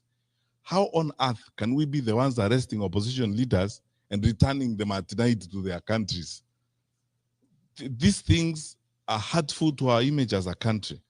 They affect our citizens, especially those of you who live outside the country. If today you were a consultant, a Kenyan consultant in Khartoum, working for a UN agency, how would you be comfortable when that government probably thinks you are a citizen of a hostile country? And it is unnecessary, the things we need to do. So, Kathy, I think the difference would be, I am interested in, and I believe there are many people in Kenya who are looking forward to honest and trustworthy leaders, people they can believe and people they can trust. All of you wonderful people grew up in an environment where you know viongozi wa kitaifa, wakubwa wa serikali wakizungumza mahali pale waseme kuanzia mwaka ujao mpango wa elimu utakuwa namna hii. Kila mtu anaamini hakika hivyo ndivyo itakuwa. Lakini tuseme ukweli, leo watu wakisimama pale, ahadi tumepata ahadi kama maelfu sijui 15 na hakuna hata moja, nothing. In 2022, just before the elections, I was invited to a meeting by Archbishop Olesabit and the Anglican bishops. And I spoke to them in this video clip that has been doing rounds all over. The bishops asked me questions about, you know, the budget, saying 5 billion, 2 billion to see border, I don't know which billion is to who. They asked me, I said, these are lies. You're just being lied to. I said that 3 years ago. And Kenyans, it has come to pass. And I said, the Chief Justice invited us to a meeting in Naivasha of the National Council for Administration of Justice. Everybody was in the room, including judges of the Supreme Court and the TPP, the entire justice sector was there. Then I was asked, including the late Chebukati who attended the meeting, I was asked this question about money and campaign finance. And I said, you know, this wash-wash business we are seeing here, some of these people doing well on the campaign trail are people who are on the Interpol list for wash-wash and money laundering. If we are not careful as a country, we are going to launder into elective offices up to 40% of these characters. And we will pay a price for it. Today, my colleagues, those of you who are in the finance sector, you know we have been listed. 3 weeks ago, the EU also listed us as an insecure financial transaction environment. It has never happened since independence. And the reason why I was very surprised about that EU one is that we are the only country in East Africa on that list. I want to be diplomatically sensitive. Sitaki kuongea mambo mengine niseme, unajua hata Burundi haiko huko. Ta Somalia haiko huko. Sisi tu ndio tuko huko kwa East Africa. Sisi ndio tumeandikwa hapo. Tunafanya ujeuri wa fedha pia tunafanya. So these are the issues. This is the reason why I would like to run for president, because I believe our country deserves and should get better. Our country deserves and should get better leadership, in my view. And you're not going to bring it from Mars or from Jupiter. The people are there. They are willing and ready to serve their country. What they need are leaders who will go and work. I have not arrived from heaven myself. And you know, I am not one of those who carry around a big Bible ambayo inaweza kukuangusha.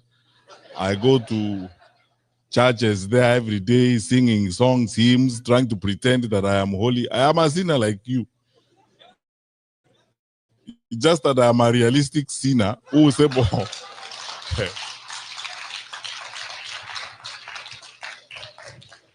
who would like to do his work and get his work done. That is it. Who will not make excuses when I'm supposed to deliver services, who to level with the people of Kenya and tell them the truth, as it were. We know when Gen Z happened, the demonstrations against Finance Bill 2024 in June 2024. First of all, I asked very many people, and you know, the privilege I have is that you cannot hoodwink me. I think, as someone said in this room, the late John Mijuki and myself are probably the most consequential ministers of security in independent Kenya. I was there for 5 years. I know our capacity and I know what we will do. How was our parliament overrun in broad daylight? And parliament is 2 kilometers from State House. So, and then MPs were scampering for life. What is shocking to me to this day, honestly speaking, and you Kenyans, I mean, this is something you should ask yourself questions and answer. No one has asked the question, what actually happened and why? Because in ordinary circumstances, we should have had an all parties parliamentary inquiry, where all parties come together, have a parliamentary inquiry. In fact, if I was president that time, I would have worked with the leader of majority and worked with the speaker to have an all parties parliamentary inquiry. Why? It would have given me an opportunity as president to listen to the Gen Z and to have an opportunity for them to ventilate so that I understand what is actually going on, have the parents come there, and it would have given us an opportunity as a country to do deep dive and soul searching on what we had not done that caused Gen Z to get to that point. So we did not do it because viongozi wa kitaifa think they know everything. Then 25th June came, 2025. We lost more lives. Then Sabasaba came.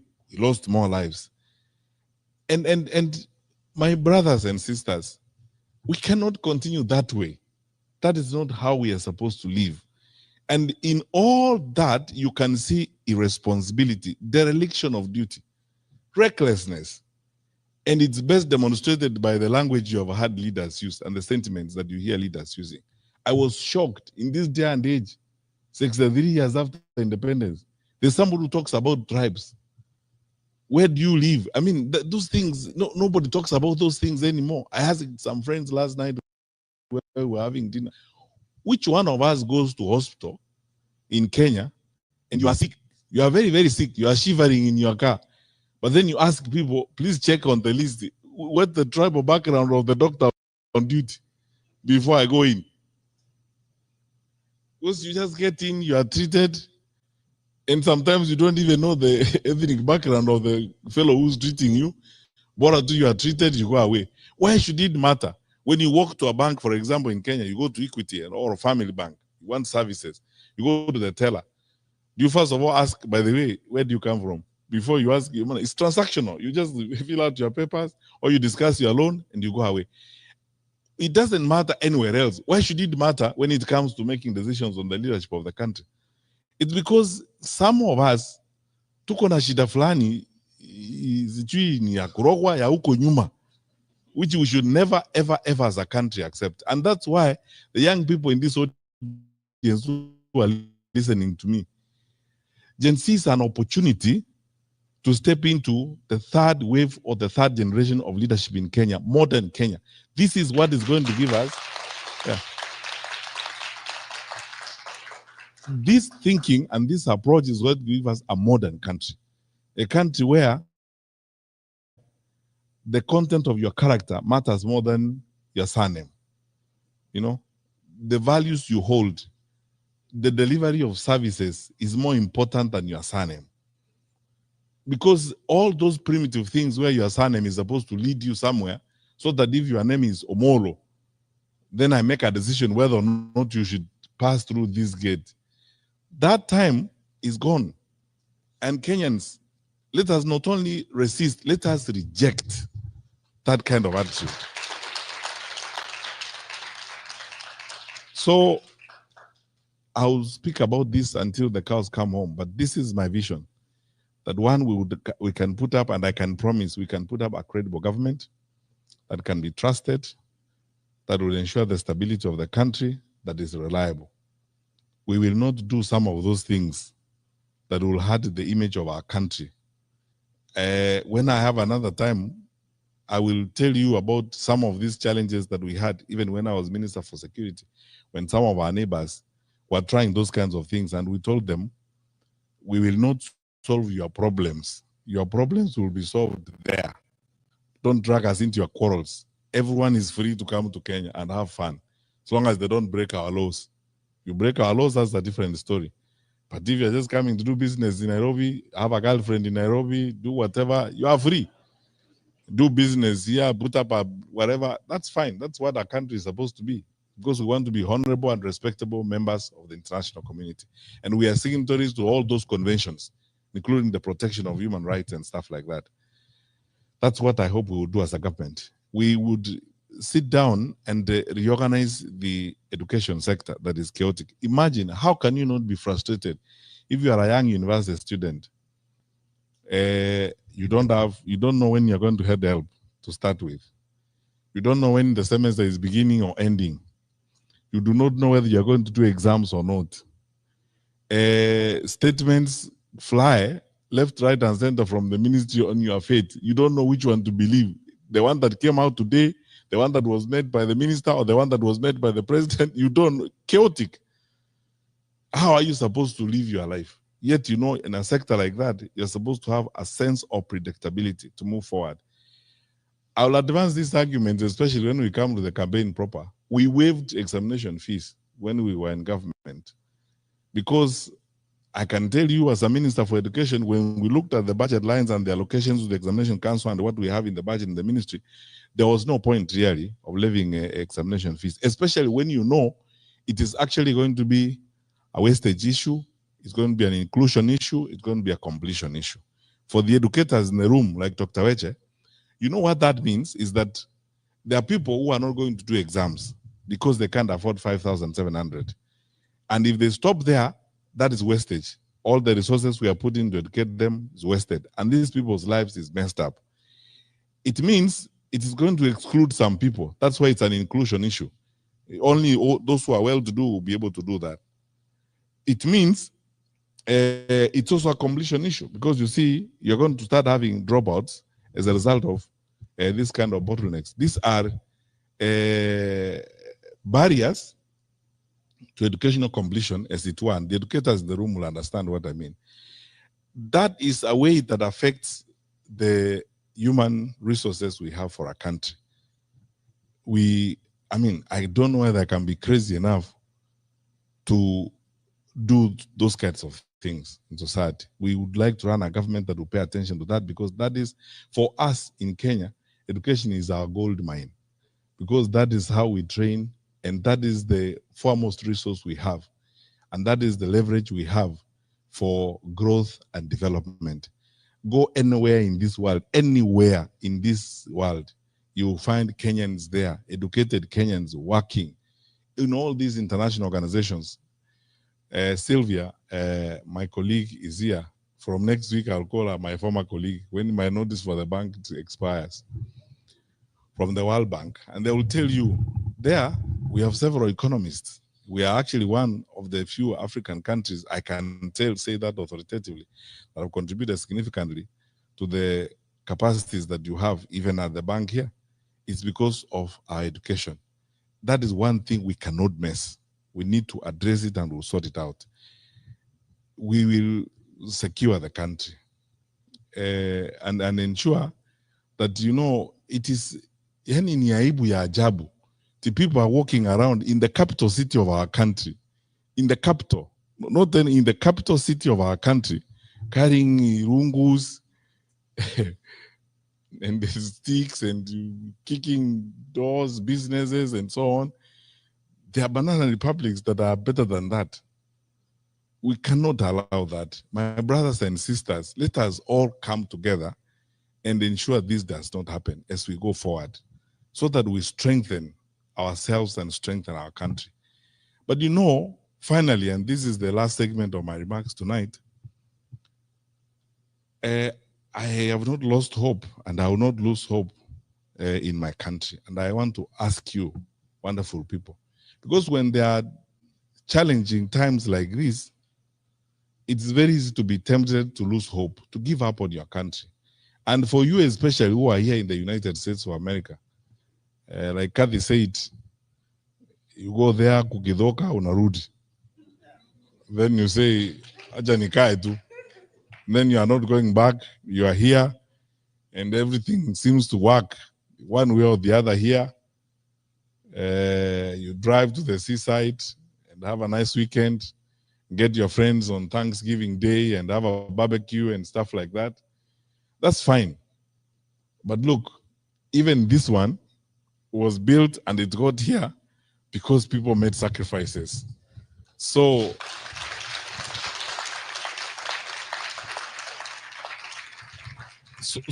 it is our turn to make sacrifices for our generation, so that our children and our children's children will find a Kenya that is like this one, so that other people will also come to our country and never wish to leave, because they will find that our country is also very nice, and it can happen.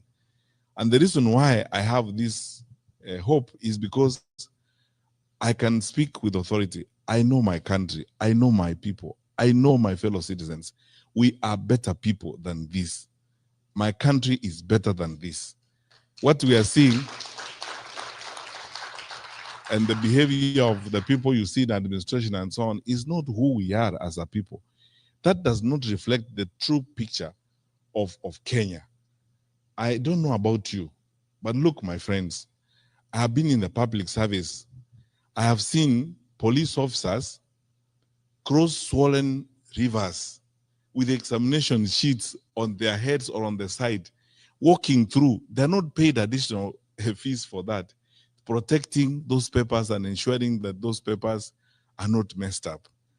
During Corona, I went to some place beyond Embakasi to thank some Kenyan women who had decided on their own volition, nobody asked them, government did not ask them, to cook for police officers who were manning the roadblock at that time. Two of them lawyers in Machakos. They had come together, organized themselves, and they were supplying food to those police officers, cooking for them every day. They actually created a makeshift kitchen. The government did not give them budget to do that. They volunteered, they mobilized women, and they were cooking for the police officers there every day. I went to Limuru at 1 a.m. at night one time with my colleague Mutai Kawe, who was then Minister for Health, to a police roadblock. And I found women from the local shops serving those police officers with tea and bringing bread. Government did not ask them.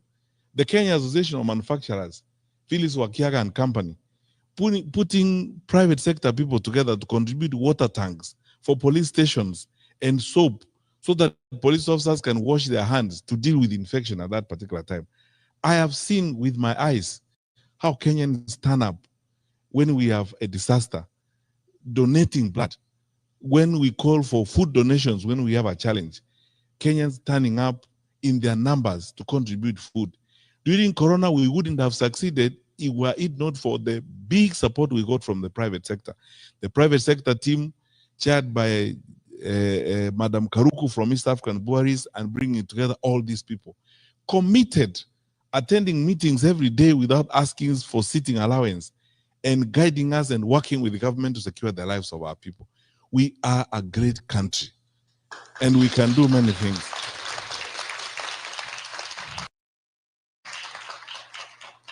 I have worked with public servants who will not ask a question if you ask them to come to work over the weekend. As long as you are trustworthy enough, you respect them and take their advice, and don't politicize their decisions or try to create funny games of parachuting people because they come from your tribe and promote them and that kind of rubbish. Public servants who are committed and focused on serving their country. Our country is great. We are better people. So because of that, don't lose hope. We will rise again. We will cross the bridge. And this momentary challenge we have because of some challenges with some of our leaders, we will overcome it and build and move forward. After COVID, we said we will build big and better, and we will go forward. We are the long distance running country. So we are resilient. We will do well as we move forward. So all I ask you, my brothers and sisters, is this. Let's go beyond these nice conversations we have. Mwaura, let us finish that petition. Let us have additional polling stations here in the US. Wake up in the morning and vote and determine your leaders. Do not complain and write nice stories about what is working and what's not working. It is good to say that because we need those views. But you could actually make it even better by casting a vote and making a decision, and encourage your brothers and sisters back home to participate in the electoral process, to reject violence, reject the temptations to be divided, and reject all this kasumba mbaya that is being brought to us because of incompetence. You know, when people are incompetent and they're not able to work, they make excuses, you know, from morning up to evening. The first time they open their mouth, they say it is Mwaura. It was, bro, you know, it is Mwaura who's not doing his work. Next time they tell you it is Major, you know, and so on and so forth. And the work is looking at them. The challenges are looking at them. They are there every day. And all they need to do is just go to work, sit down, put people together and work. So that is how I think Kathy will make a difference. And I am committed. You asked me about my experience in public service.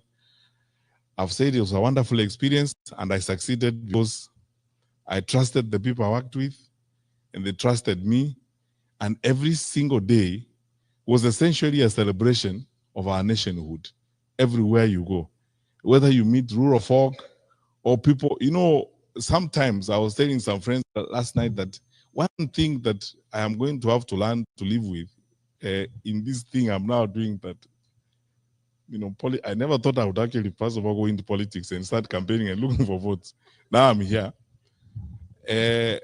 Sometimes it's an emotional experience, to be honest with you. You know, like when I went to Kiambu, you know, Kenyans are really wonderful people. You meet these women, these ordinary women, some of them are actually walking bare feet. And if you even sit down with them, they actually know what the country needs, and they talk to you very responsibly and very nicely. Those people are not wheeler dealers, they are not cartels, they are not wash guys. They just want a peaceful and stable country. End of story. So, you know, tuache mambo mingi na story mingi, you know, let's get some work done. Now I keep telling our leaders, you know, every time they are sometimes even criticizing us and saying, oh, it's the opposition that is sponsoring violence. And I tell them, there is nobody in this world called opposition. People have names, say it is Fred Matiang'i and give the evidence for it. Because even that blanket and general condemnation is part of that laziness and that recklessness and the escapist behavior, as it were. Be direct and say who it is who is doing that kind of thing. There's nobody called opposition, as it were. Just say who it is who is supporting and provide the evidence for it. We are a mature country. We are better than this. We can do a lot of good things as a people. So, my wonderful people, join us, those of us who are walking this journey to making Kenya an even stronger, better, much more stable environment where we are all proud to be. Because I can guarantee you and I promise you, if we stick together and work the way we are working, our better days are ahead of us. So, our better days are ahead. So let's work together. I'm asking each one of you, when you have registered to vote for me.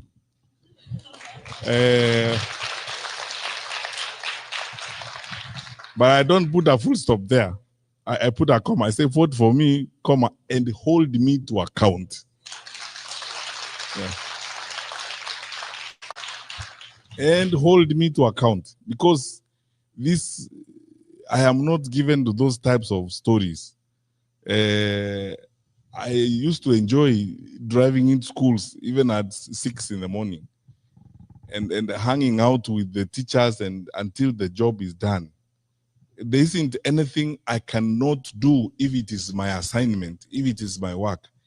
And when Kenyans tell me about it, like I've had some of you refer to it tonight, please know this. I wasn't doing you a favor. You paid me to do it. So that is what you paid me to do. I was earning your money every month, and I pray that if you decided to hire me again, I'll be worth your salary. God bless you.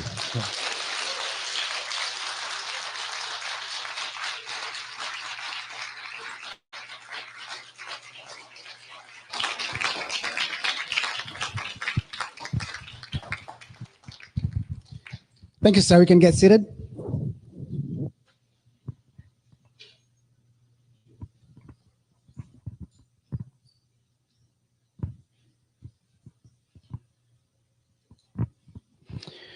All right. Thank you, sir. Thank you very much. And actually, I believe those who came here not convinced are convinced. And if you're not, we're going to have more meetings like this to make sure that you get convinced. Dr. Matiang'i has a history that if you Google it, don't listen to Baba Moore or Senator Moore. That's not enough. I'm biased in many ways. Just go check a little bit. Do a little homework. You know, look at the resumes of the people you're dealing with, a number of options. We're going to go to the question session. But there's one thing I want to say before we move on. If you really believe, and I know you do, that this is a journey we have started to State House, you're going to act like you're a person who is already in State House. What do I mean by that? For one, we cannot be carrying those tribalism he mentioned right here today in your own area. Because let people be attracted to us, to this campaign, by the way we behave, the way we act. They're going to say these people are actually different. Their politics is different. And therefore they will be able to gravitate to us. The other day, and you've observed interviews of Dr. Matiang'i, he's not accusing others, attacking others, and using language insulting others. That is missing in his interviews. And it's intentional. So I would like us to be intentional also. When we talk to other people, because we will expand this tent. That's how we win. By being very intentional in the way we speak to the people we want to bring to our camp. Lies are not necessary. Attacking others are not necessary. If you have a good history, why are you attacking others? Give them your history. That's all you need to do. And you'll be fine. The other thing I'm going to say, and I'm going to apologize saying this, let us not be caught up in our tribal cocoons. That's not going to help. For example, if I'm from, what is it called? Mulima? Mulima. Murema cannot elect a president on its own. Just like Nyanza can't. For that reason, be very sensitive when you're talking to others and try to bring others in this camp. If we are going to make a good presidency, we have to start acting now, like a good presidency. So now, we're going to go to question and answers. I'm going to bring my very able secretary, SP. I've never had anybody called Spalatin, by the way. This guy is called Spalatin. Give him a clap, tafadhali.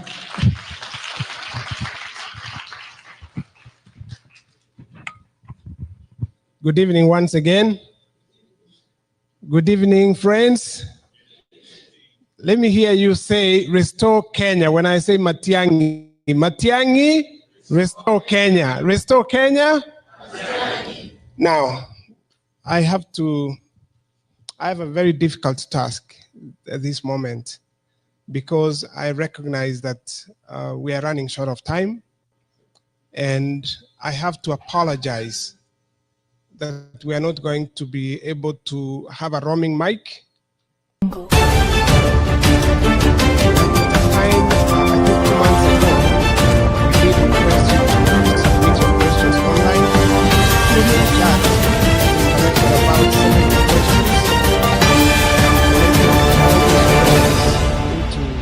The bundles that I have in my hands. The good thing is, from Dr. Matiang'i's speech tonight, he has answered quite a few of those questions. Now, the task that is before me here is whether to go ahead and ask the questions and for him to choose to answer them or skip them. But let me say that I'm going to ask a few questions on current affairs and governance issues because you've touched on quite a few of those questions, and we'll see how far we can go with this. We've all witnessed the violence that has been meted on young Kenyans, noted Gen Zs in Kenya, and infringing on their right to picket since June 25th, as the youngsters here spoke about earlier. The latest cases of Albert Ojwang and Boniface Kariuki are still alive in our minds.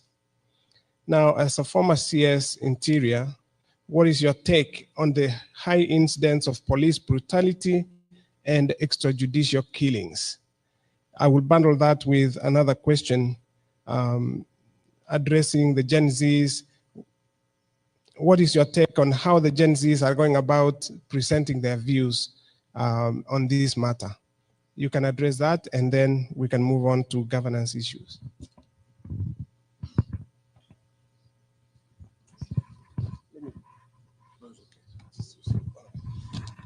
Thank you for the questions. You see, I think I'll explain this. I believe some of you will probably be hearing this for the first time. You know, the world over, police have what we call the foundational conduct of police is actually based on what we call the theory of training. In many countries, especially in communist-related countries or in Eastern Europe, police are trained to suppress the population, or they are trained in some cases to do work that is essentially militaristic and so on. Many civilian countries, especially democracies like ours, we train our police for purposes of just law and order, preserving law and order and tracing or investigating crime. So I'm saying this because even when I was in the Ministry of Interior, I was invited several times to Parliament to address these issues like extrajudicial killings and forced disappearances and so on. And I kept telling, I would tell members of parliament, and I would tell you today as Kenyans, and please, this is the fact of the matter. Our police and our security, our domestic security teams are not trained to suppress the population, or they're not trained to control, or as I said, brutalize the population. That is why our police system is civilian supervised, because the minister is a civilian, the president and the National Security Council in most cases is populated by civilians. Our security teams are civilian supervised. They're supervised by civilians, not trained security people, as it were. And because of that, the police developed the elaborate document called standing orders. The police have got standing orders. And the standing orders basically is the code of conduct for the police. It is because everybody realizes that sometimes there may be individual police officers, and there have been cases where individual police officers have acted beyond the law or beyond their powers under the law. And that happens with every profession, because we have a code of conduct for teachers. I was Minister for Education, and I know cases where teachers were dismissed and punished for having affairs with students and that kind of thing. Because of that, that is why I normally say we have to drill down on these issues in a very specific manner. And that's why we call for accountability. And in cases where investigations have been done and culpability has been established, police officers have been jailed, and some of them have been punished. In cases where some of them have even been charged with manslaughter or even murder in that case, or execution for that matter. That's why on this particular issue, if you ask me what's my take on it, I have been calling for accountability. Let there be accountability for what has happened. And by the way, no one should tell you that we cannot get to the person who actually shot that person. Because you see, these teams move in the command in small groups as platoons and so on, and they are assigned particular areas when they are given assignments in the morning. So we can actually, there are many other things. I don't want to look like I'm betraying my former colleagues, senior security officials, but there are ways in which it can be established. You can drill down to the actual officers who are involved in those particular acts, and they are brought to book. They are punished. And if we don't do that, then we will have a rogue, security system. The reason why we always insist on accountability is because that is how civilian supervision is going to restore and ensure dignity in the policing of the country, as it were. Let me give you an example. A number of times when I was minister, I had these experiences, and let me give you practical examples. A boda rider was killed by some police officers somewhere in Marani or somewhere there. And then I was invited to, because the matter became, problematic, so we were invited to investigate the issue. I went there with the Inspector General of Police. There is a unit we used to call the Internal Affairs Unit. And we drilled down to a point of actually getting the people who were actually involved in that particular incident. So it's possible, it's very possible to drill down to the respective incidents and ensure this is done. What is my take on how Gen Z are expressing themselves? I don't know of what kind of country we want to have where people don't express themselves. I've given this example before, and please, if you don't mind, you can indulge me. I give this example. When I went to education, I used to insist in schools, when I'm going to schools, especially for Parents' Day meetings, that let us now listen to even the students, because the general tradition of conducting affairs, in schools is you have a Parents' Day meeting, and everybody tunakula pilau, people stand up and go, and the students don't say a thing. Yet actually we have gone there for students. Educators in the room, like Dr. Weja know that listening to the voice of that is where inclusion begins and ends. So I went to one school and I told the principal, I want to listen to the students, give them a mic. Let them also ask questions. And this girl asked a question, almost drove me to tears when she looked me in the face and said, and this is a girl who was in Form 3 or Form 4, told me, you know, Minister, we work so hard in some of our schools. There are schools where people steal exams wantonly. And we know the basis upon which people are admitted to the Faculty of Law or to medicine and so on is on the basis of the grades they have. Now, those of us who are not able to steal exams are disadvantaged. What are you going to do to ensure that this does not happen?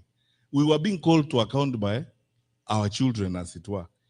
What is going on, honestly speaking, is something we can deal with less force, less arrogance, and so on, because there is nothing unusual or nothing extra that is being asked. What this is voice, the Kenyan population, they may be young, they are voicing themselves, they're saying this, they're voicing concerns and raising issues. Why don't you address those issues as it were? And then find answers. Where we don't have answers, we can contribute and say we don't have the answers or bring them on board. That's why I've been saying we must be as open as possible because we chose democracy. Why did we choose democracy? We don't want to listen to each other. We chose democracy. That's where I think personally I have a problem. That we're not listening. Let's listen to the issues that are being raised. Some of the issues that are being raised by Gen Z are straightforward matters that you can see, like recruitment and so on. If you need 200,000 shillings or 300,000 shillings today to get that letter of employing a teacher, 300,000 or 200, where are these guys going to get that money? And this is what they're asking for, you know, equity, they're asking for objectivity, meritocracy, and these straightforward issues. Why should we even debate them in the first place if we are serious people? You know, in our society. So my view is, and then that is a position I've held for a long time, is not just for this circumstance. Let us listen to one another. Let us listen to the younger part of our population.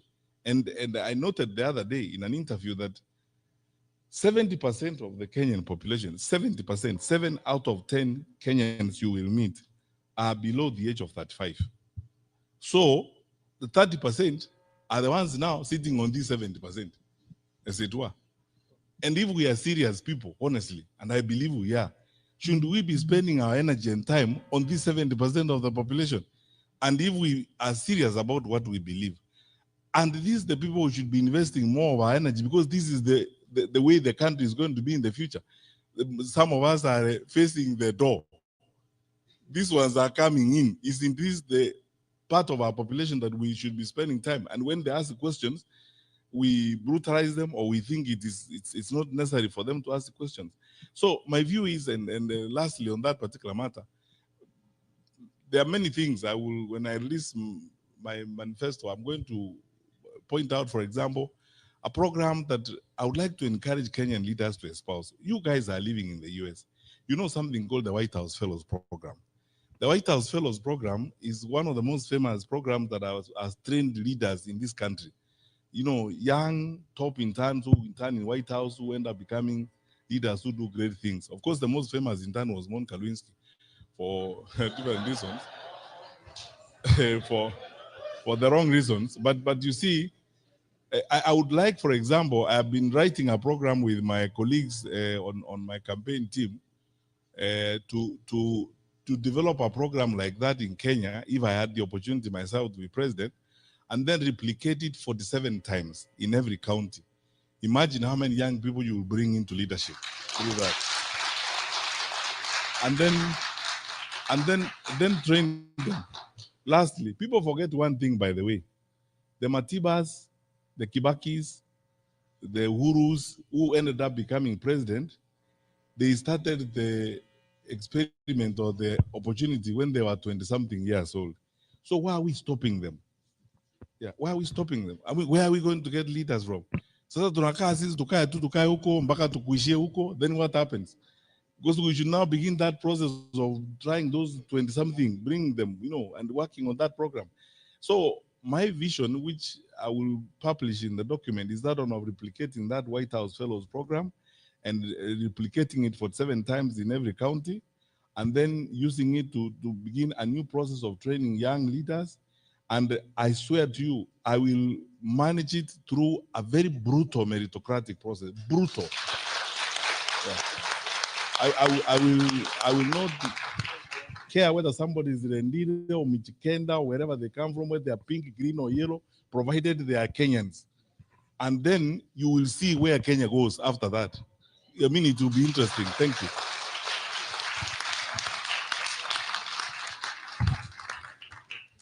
Thank you, Daktari, very, very much. As you have seen, they are dimming and lighting our lights because they're saying it is time. Huko kwa klabu tunaita last call. We may not be able to, as I said earlier.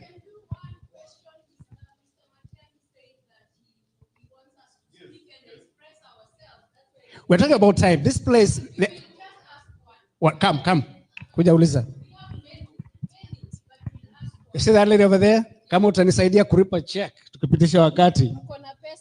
Pesa tutatoa wapi? Kuna pesa, hii ni diaspora. One question.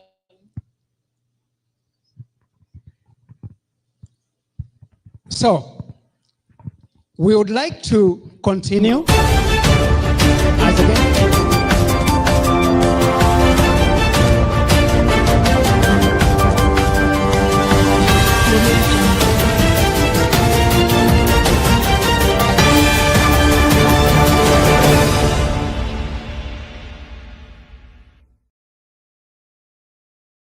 Tonight, the show that gives you an opportunity to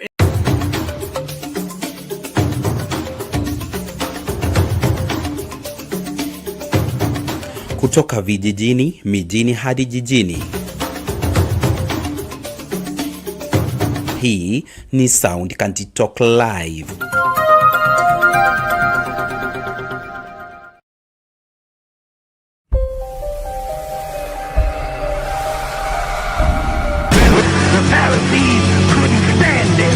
They found out they couldn't stop him.